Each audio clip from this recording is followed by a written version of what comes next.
Homélie du Père Gilbert Adam sur l'Évangile selon saint Matthieu, chapitre 14, versets 22 à 36. Aussitôt, Jésus obligea les disciples à monter dans la barque et à le précéder sur l'autre rive pendant qu'il renverrait les foules. Quand il les eut renvoyés, il gravit la montagne à l'écart pour prier. Le soir venu, il était là, seul. Les disciples se sont fait contaminer par la foule qui veut faire de Jésus leur roi. Alors Jésus s'éloigne de là.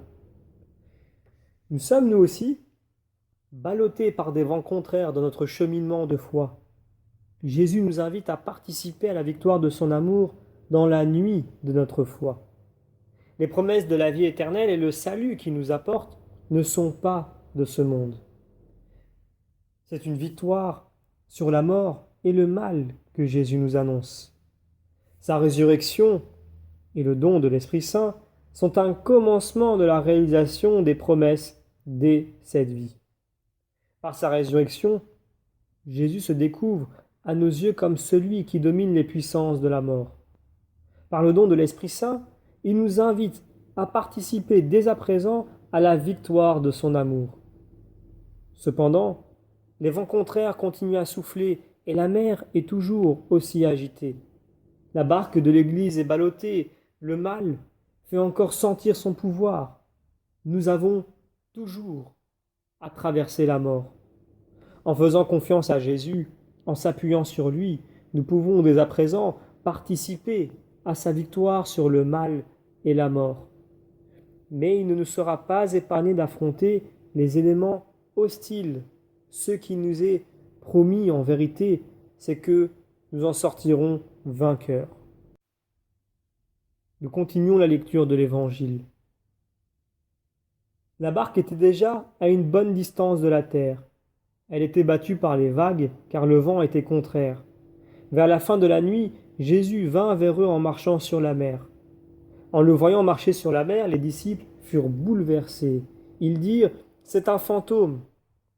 Pris de peur, ils se mirent à crier. Les eaux sont le symbole des forces du mal et de la mort, là où résident les monstres marins. Avoir foi en Jésus, entendre sa parole, se mettre en marche à sa suite, ce n'est pas avoir atteint dès ici-bas la sécurité extérieure, la tranquillité.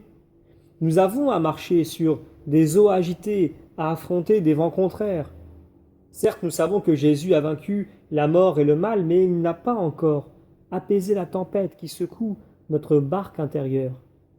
La tempête sera apaisée quand Jésus montera dans la barque, ce qui peut se comprendre comme la rencontre définitive à la fin des temps pour l'Église et au moment de notre mort pour chacun de nous. Pour l'instant, sur cette terre, avoir foi en Jésus, c'est faire confiance à son invitation à participer dès ici-bas à sa victoire. Jésus, le premier à traverser la mort sans être englouti par les eaux.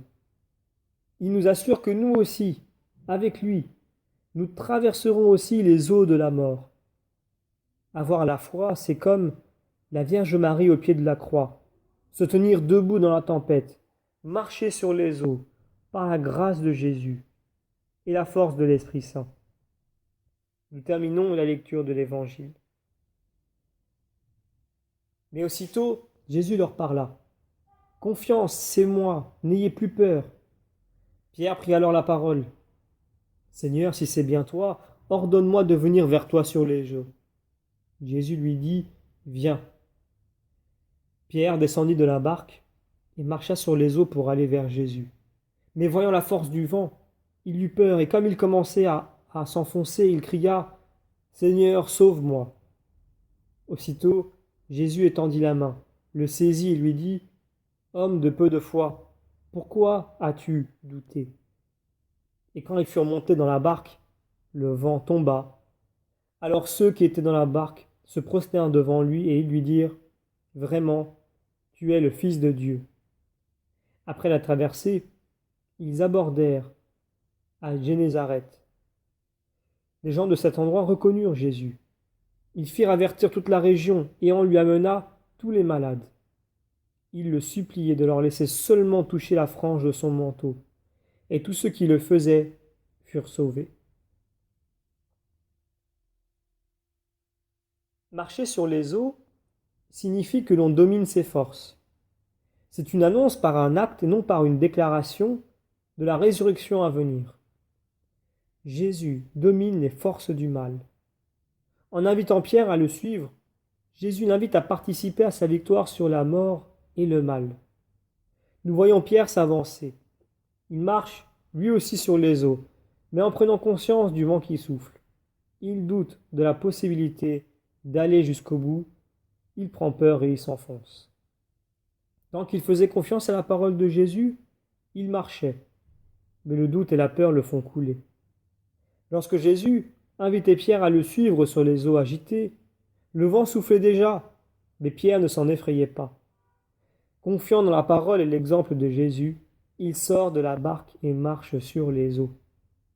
Jésus ressuscité est le signe de notre victoire, signe posé dans l'histoire des hommes. C'est un signe apparemment faible face à tous les vents contraires, aux mers agitées, mais depuis 2000 ans, il est puissance de Dieu pour tous ceux qui mettent en lui leur confiance.